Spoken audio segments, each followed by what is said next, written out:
बुज़ुर्गों के नाम जिनका वास्ता इस किस्म की मखलूक से पड़ चुका है। इंडिया में पाई जाने वाली एक अजीब मखलूक जो हर किसी का भेस बदल सकती थी। शहजाद खान के कलम से एक अछूते मौजू पर लिखी जाने वाली हैरत अंगेज़ तहरीर। कहानी छलावा। ये उन दिनों का किस्सा है जब मेरे वालिद साहब इंडिया के शहर अमृतसर में रहते थे। उनकी उम्र उस वक़्त तकरीबन 20-22 साल के लगभग थी। वो अपने हम उम्र दोस्तों के हमरा आसपास के जंगलात में सारा दिन शिकार की तलाश में घूमते रहते थे। उन दिनों ये जंगलात छोटे बड़े जानवरों से भरे पड़े थे और उन जानवरों में हिरन काबिल ज़िक्र हैं। हिरन तो जंगलों में यूं घूमते रहते थे जैसे भेड़ बकरियां हों। एक दिन मौसम खासा खुशगवार था। आसमान पर गहरे स्याह बादल छाए हुए थे और यूं लगता था पल भर में मूसलाधार बारिश बरसने लगेगी। उन सब ने मिलकर शिकार का प्रोग्राम बनाया और 2 शिकारी कुत्तों को लेकर जंगल में निकल पड़े। शिकारी कुत्तों की ज़बानें बाहर तक लटक रही थीं। उनके जिस्म कमान की मानद मुड़े हुए थे और उनकी रस्सियाँ इन लोगों ने अपने हाथों में मजबूती से थाम रखी थी। चलिए बाकी की कहानी अब वालिद साहब की ज़बानी सुनिए। हमारी टोली में 10-12 लड़के शामिल थे। हमने घरों से ही मिर्च मसाले वगैरह अपने साथ ले लिए थे। हमारा इरादा था कि हिरन का शिकार करके बजाय उसका गोश्त घर लाने के वहीं पर भून कर खाएंगे। जब हम जंगल के करीब पहुंचे तो आसमान पर बिजली चमकी और बादलों की गड़गड़ाहट के साथ ही आसमान से छाजू मीना बरसने लगा। हम दरख्तों के साए में रुककर बारिश के थमने का इंतज़ार करने लगे। मैं आपको ये बता दूं कि उन दिनों ऐसे इलाके में छलावे बहुत पाए जाते थे। छलावे एक ऐसी चीज़ है जो हर जानदार और बेजान शय का रूप धार लेते हैं। ये चीज़ सिर्फ इंसानों को खौफज़दा करने की हद तक महदूद रहती है और इंसान अगर कमज़ोर दिल वाला हो तो दहशत से ही मर जाता था। मगर जो लोग इसको समझते थे वो इसकी हरकतों से बहुत महजूज़ होते थे। मेरे वालिद साहब और दूसरे लड़कों को उसका इतना पता ना था, इसीलिए कभी उनका ऐसी चीज़ से वास्ता नहीं पड़ा था।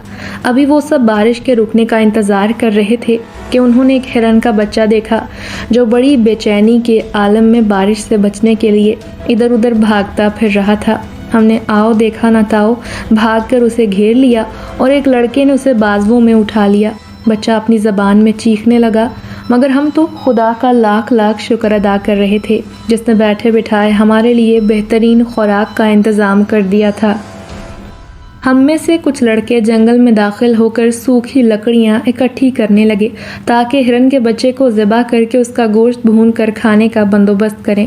और जिस लड़के ने हिरन के बच्चे को गोद में उठा रखा था वो मेरे पास खड़ा अपनी खुशकिस्मती पर गुफ्तगू करने लगा। मैं भी उसके साथ बातों में लगा था कि यकायक मेरी नज़र उस बच्चे पर पड़ी और मेरी सांसें हलक में अटक कर रह गईं। खौफ से मेरी आंखें फटी की फटी रह गईं। मेरी इसी हालत को भांपते हुए जिस लड़के ने हिरन का बच्चा गोद में उठाया हुआ था उसने मेरी खैरियत पूछने के लिए चंद कदम आगे आने की कोशिश की तो वो नाकाम रहा, क्योंकि मेरी नज़रों के सामने उस हिरन के बच्चे की टांगें 5-5 फुट के लगभग हो गईं और उसका चेहरा बिल्कुल गधे के चेहरे के जैसा हो गया था। मैंने खौफ से थूक निगलते हुए अपने दोस्त को हकीकत बताने की कोशिश की, मगर दहशत के मारे आवाज़ गले में ही अटक कर रह गई। लेकिन वो मुझसे पहले ही सारी सूरत हाल भांप चुका था। उसने घबरा कर चीखते हुए हिरन के बच्चे को झटका देकर नीचे फेंका और हम सब चीखते चिल्लाते घरों को जाने वाले रास्ते पर भागने लगे। हमारे चीखने की बाज़गश्त जंगल के अंदर तक गूंजती चली गई और गालबन हमारे बकाया साथियों ने भी हमारी चीखें ज़रूर सुनी होंगी, मगर अब हमें अपना होशो हवास कहाँ था। बारिश में भागते हुए कई बार हम ठोकर खाकर गिरे, मगर दोबारा उठकर भागने लगते। हमें भागते हुए अपने पीछे से भयानक आवाज़ें साफ सुनाई दे रही थीं, मगर हम उन पर कान धरे बगैर सीधे भागते जा रहे थे। जो ही अपने घरों के नज़दीक पहुँचे तो खौफ के मारे बेहोश होकर गिर पड़े। जब आंख खुली तो चारों तरफ घर के अफराद और दीगर जानने वालों का हजूम देखा। होश आने पर पता चला कि मुसलसल 2 दिन तक बेहोश रहने के बाद आज होश आया है। पूछने पर उन्हें तमाम वाक़या बताया तो वो ये सुनकर हंसने लगे कि हमारा वास्ता किसी छलावे से पड़ गया था। हमारे मज़ीद पूछने पर उन्होंने बताया कि ये मखलूक सिर्फ डराने की हद तक इंसानों को खौफज़दा करते हैं। अब ये इंसान का अपना दिल गुर्दा है कि वो खौफ व दहशत को किस हद तक बर्दाश्त कर सकता है। ये वीरानों और बयाबान जंगलों में बाकसरत पाए जाते हैं और हर किस्म का रूप धारने की सलाहियत रखने की वजह से फ़ौरन मौके की मुनासबत से रूप धार कर मासूम और सीधे साधे लोगों को सताते हैं। इसी तरह का मिलता जुलता एक और वाक़या उन्होंने ये बताया कि कुछ अर्सा पहले गांव में चंद औरतें कपास चुनने के लिए बाहर खेतों में थीं। उन औरतों में एक औरत कपास चुनने के लिए बेख्याली में ज़रा दूर निकल गई कि अचानक उसकी नज़र एक चांदी की हसली पर पड़ी।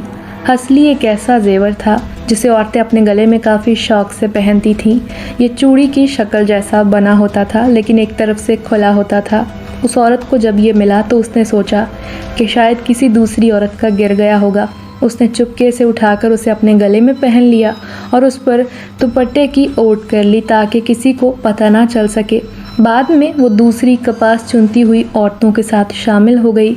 वो दिल ही दिल में काफ़ी खुश थी कि उसे कपास चुनने की मजदूरी के साथ साथ एक कीमती जेवर भी हाथ लग गया है। अभी वो इन्हीं सोचों में गर्क थी कि उसे गले में घुटन सी महसूस होने लगी। जब उसने घबरा कर गले को पकड़ा तो उसके साथ ही उसे नरम शय का एहसास हुआ। उसने नज़रें नीची करके जब गले की तरफ घुमाई तो उसकी खौफ के मारे चीख निकल गई। एक धार मोटा पीला सांप उसके गले में लिपटा हुआ था और उसने घबरा कर दोनों हाथों से उसे पकड़कर गले से उतारा और घुमाकर दूर खेतों में फेंक दिया। उसके चिल्लाने पर दूसरी औरतें भागती हुई उसके नज़दीक पहुंच गईं और उनके पूछने पर जब उसने सारा किस्सा बताया तो उन औरतों में मौजूद एक सयानी औरत ने उन्हें छलावे के मुतालिक तफसील बताई। ये सुनकर उनकी जान में जान आई। जिस तरह उन्होंने सांप को फेंका था वहाँ से एक बच्चे के हंसने की आवाज़ें सुनाई दी कि ले लो नई हंसली का मज़ा और छुपाओ इसे अपनी सहेलियों से।